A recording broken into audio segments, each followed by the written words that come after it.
Greetings, ladies and gentlemen. My name is Major Jonathan Kellman, and I am the District Officer for the Salvation Army here in Belize. And this is 10 Major Minutes.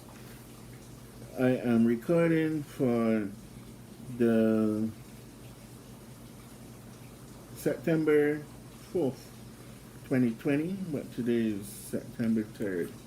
Right now, the rain is falling. Outside is dark. I'm about to leave. I'm just waiting to do 2 errands. We have finished preparation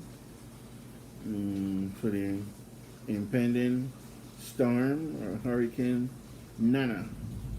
And right now, I believe thunder is rolling outside. The rain is falling, which means lightning is flashing. And I'm okay. Haven't been through hurricanes before, some serious ones. Is a slight hype, slight excitement, and some young people look forward to it because they have never seen a hurricane before, so they want to see hurricane. But when the thunder start clapping, especially when some bang bang bang, and they hear this thing, because they see the lightning and they're like excited by it, and then suddenly they're banging at the thunder there, and it's a big clap. You see that these youths them running and screaming and holding on to their parents and running under the bed and all manner of things there. This was the fun. This was the fun of hurricanes. And then when you wake up in the morning, and the worst thing when the hurricane happens at night, and you already have boarded up all the windows and the doors, and you're just in there, and the wind howling and the house shaking, and you can hear the trees outside, you know, and you just there, boy, saying, Lord, when will this end? And you're looking at the time because you're saying by morning it should cool down, as if you in control of the weather. I've been through some hurricanes before. I know one time I was in a hurricane in Jamaica, and I was working at THQ, and I was actually at the Odd Pem. That's what they call it in Jamaica, Odd Pem. In other countries, it's Nemo or Seymour or whatever it is, and but Odd Pem in Jamaica, and we were there. All the like representatives from police and whatever. I was representing Salvation Army, Red Cross. Everybody was there. This is the command center. First time I ever been in a command center for hurricane. And we listening to news from all over the country in Jamaica. And we at the command center, and when we look out, and we in 2 buildings. So you could go from building to building. And through the hurricane, you know, people have to go from building to building. And they're rushing out whatever, and then I kind of claustrophobic, so I stood at the door. Not that I want to go anywhere, but I just want to be in a place to escape because I can't take the confinement just in case they want to board off the doors. But they can lock off the doors because they have to keep going from building to building, which was good for me.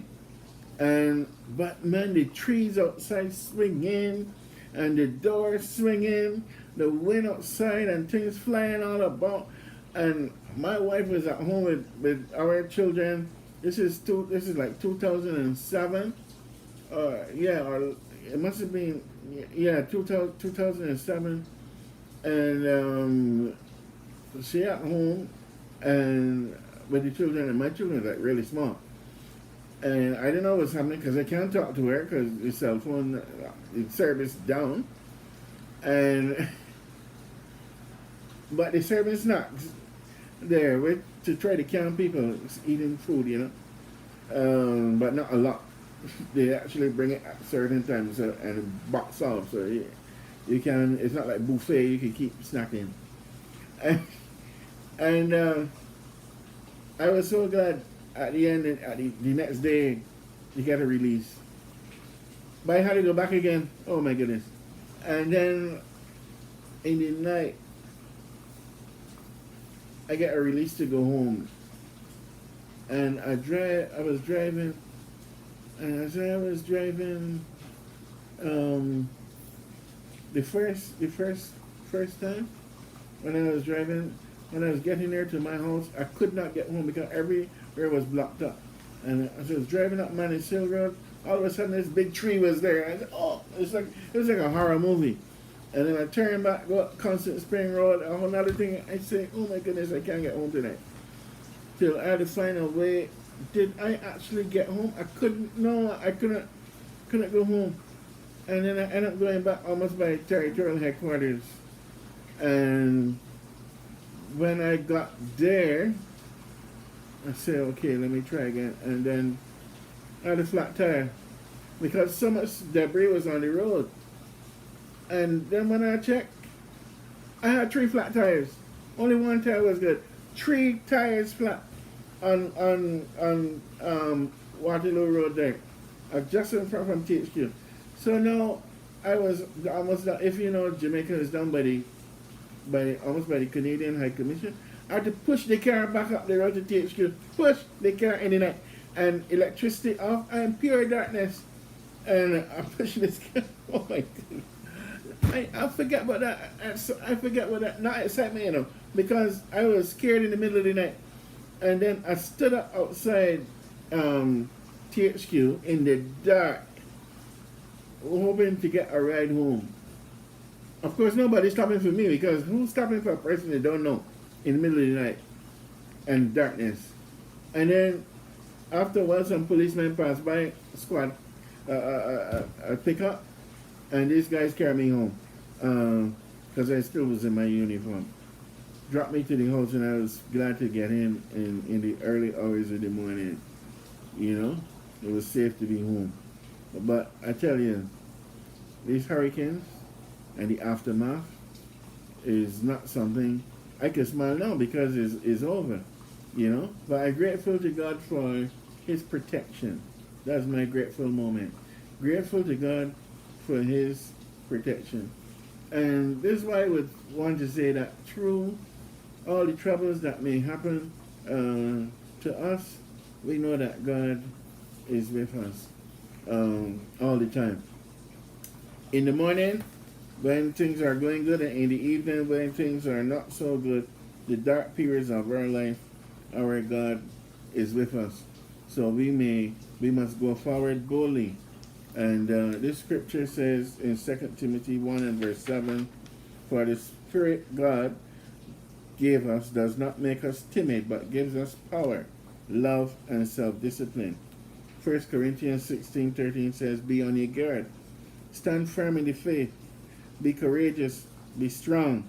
And this is a verse I claim for times like this when the storms are raging.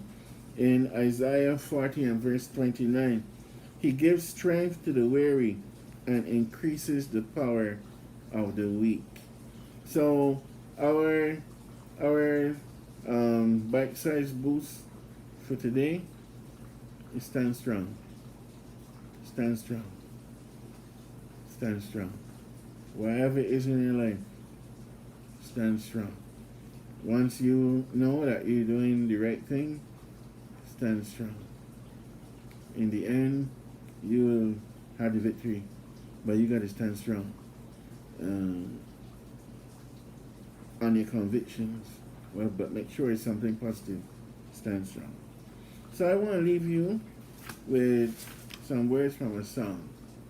It's in the Salvation Army songbook, but is applicable to anything, and especially for this time. And you know the thunder was rolling just now, and then it started to calm down, which is just as at the point that I am about to leave, I can hear the water just coming now down to a drizzle. It was pouring a while ago, and which means that the wind is blowing outside. That hurricane is coming, but this is how the hurricane is. When there's a hurricane, you get low moments, you get high moments along the way, you know. But let me read you the verse for this song, and this is how I close it for September the 4th. Though thunders roll and darken be the sky, I'll trust in thee. Though joys may fade and prospects droop and die, I'll trust in thee. No light may shine upon life's rugged way. Sufficient is thy grace from day to day. And we're talking about the grace of God. I am not outside thy providential care. This is a testimony of a person, a believer in Jesus Christ. I'll trust in thee. I'll walk by faith thy chosen cross to bear. I'll trust in thee. Thy will and wish I know are for the best. This gives to me abundant peace and rest. Thy word is sure, thy promise never fails. I'll trust in thee. A hiding place thou art when hell assails. I'll trust in thee. I conquer all while hiding neath thy wing, and in the storm, sweet songs of triumph sing. So I'm pressing on towards my home in heaven. I'll trust in thee. Where crowns of life to faithful ones are given, I'll trust in thee. This hope is mine, through Jesus crucified, and all through grace I shall be glorified. God is with us all the time. He has been with us in the past. He is with us now. He will be with us in the future. God bless you.